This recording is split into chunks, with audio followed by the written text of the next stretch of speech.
मैं शादी करके पत्नी लाया था, कोई प्रत्याशी नहीं।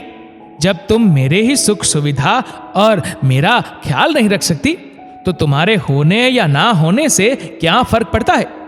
ये समझ में नहीं आता कि तुम नौकरी कर क्यों रही हो।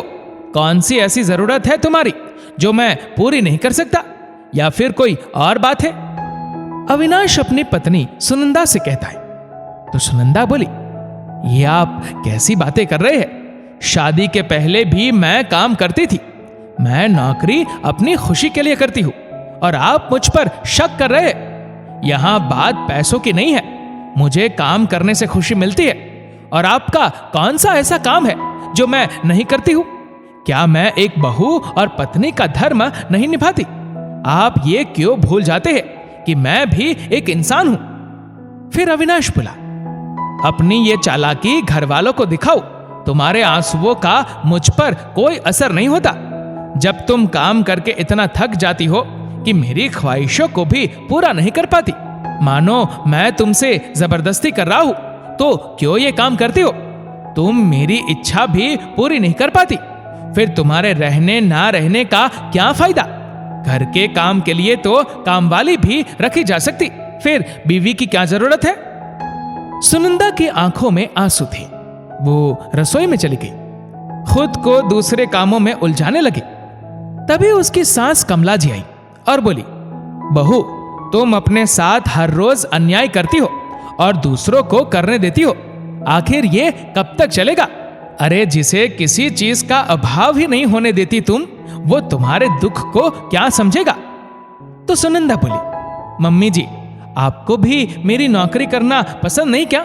आपको मुझ पर भरोसा है?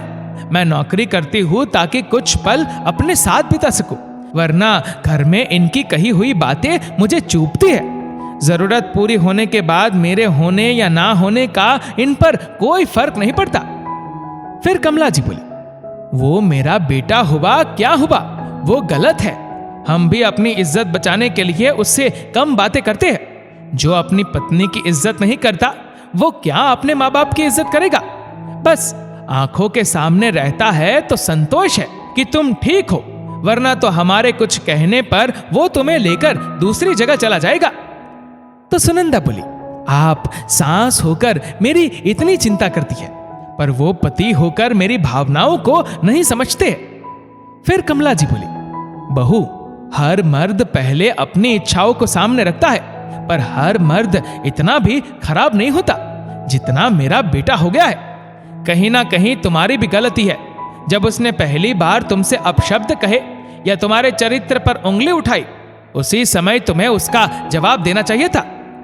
तो सुनंदा ने रोते हुए आज की सारी घटना उन्हें बताई। फिर कमला जी बोली, ये तो हर रोज होगा।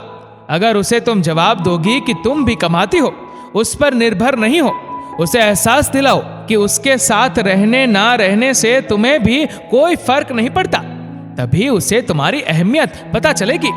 वरना तो औरत अगर दबेगी तो दबाने वाले हजारों हाथ बढ़ जाते हैं। आगे तुम खुद समझदार हो। इतना कहकर वो चली गई। एक दिन सुनंदा अपनी माँ से बातें कर रही थी। माँ बेटी की आवाज से ही समझ गई कि बेटी दुखी है। उन्होंने सुनंदा से कहा, बेटा, हर मर्द एक जैसा नहीं होता। लड़की हर मर्द में अपने पिता का ही व्यवहार ढूंढती है, पर जरूरी तो नहीं कि सब एक जैसे हो। बर्दाश्त उतना ही करना चाहिए जितने की क्षमता हो। कोई तुम पर उंगली उठाए तो उसे तुरंत जवाब दो, वरना एक आदत पड़ जाती है। आगे तुम खुद समझदार हो। माँ और सास दोनों की बातें सुनंदा के कानों में गूंज रही थी। कुछ समय और बीत गया। एक दिन सुनंदा जल्दी जल्दी घर का काम निपटाकर दूसरे कमरे में ऑफिस का कुछ काम कर रही थी। फिर अविनाश खाना खाने के बाद आए और बोले, सुनंदा, मुझे वो सफेद वाली शर्ट कल पहननी है, तो तुम अभी के अभी उसे इस्त्री करके रख दो। तो सुनंदा बोली, आप जाइए, मैं करके रख दूंगी। मुझे अभी कुछ काम है, ये फाइल मुझे कल ही जमा करनी है। तो अविनाश बोले, मैंने जो कहा वो काम पहले करो। ये काम हो या ना हो, मुझे कोई फर्क नहीं पड़ता।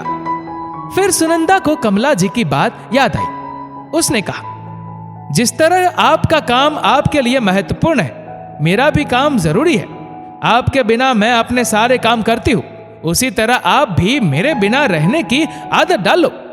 इतना कहकर और सुनंदा अपना काम करने लगी। फिर अविनाश बोला, ये तुम ठीक नहीं कर रही हो। वो बोली, इतने साल सब ठीक करती रही, पर उसका परिणाम क्या हुआ? मेरे चरित्र पर उंगली उठाई गई। आपको तो बस अपनी इच्छाओं की पड़ी है। मैं घर में हूं तो आपके माता पिता की वजह से, और जिस दिन उन्हें भी मेरी जरूरत नहीं होगी, मैं घर को छोड़कर चली जाऊंगी। मुझे भी आपसे कोई मोह नहीं होगा। अब अविनाश आश्चर्य में था। आज पहली बार सुनंदा ने उसे मुंह तोड़ जवाब दिया, क्योंकि अब वो भी कहना सीख गई थी। फिर अविनाश गुस्से में अपने कमरे में चला गया।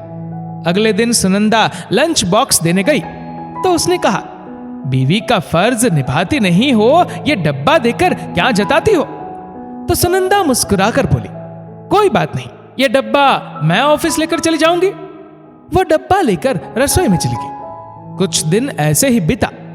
अविनाश को लगा सुनंदा झुक नहीं रही, तो एक दिन वो अपने पिता मनोहर बाबू से सुनंदा के खिलाफ बहुत कुछ बोला।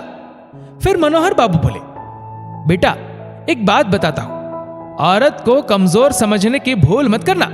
वो धरती की तरह धैर्य रखती है तो बादलों की तरह गरजती और बरसती भी है। तुम्हें कौन सा रूप पसंद है और किस रूप के साथ रहना चाहते हो, तय तुम्हें करना है।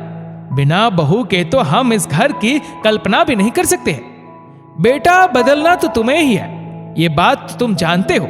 आगे तुम्हारी मर्जी। फिर मनोहर बाबू अखबार पढ़ने में व्यस्त हो गए। धीरे धीरे सुनंदा ने अविनाश का हर काम करना छोड़ दिया। जब अविनाश को दिक्कत हुई तब वो मां के पास गया तो मां बोली, बेटा औरत और कुछ नहीं, बस अपने लिए थोड़ा वक्त और सम्मान चाहती है। बदले में अपना पूरा जीवन अपने पति को समर्पित करती है, तो क्या वो सम्मान की भी हकदार नहीं?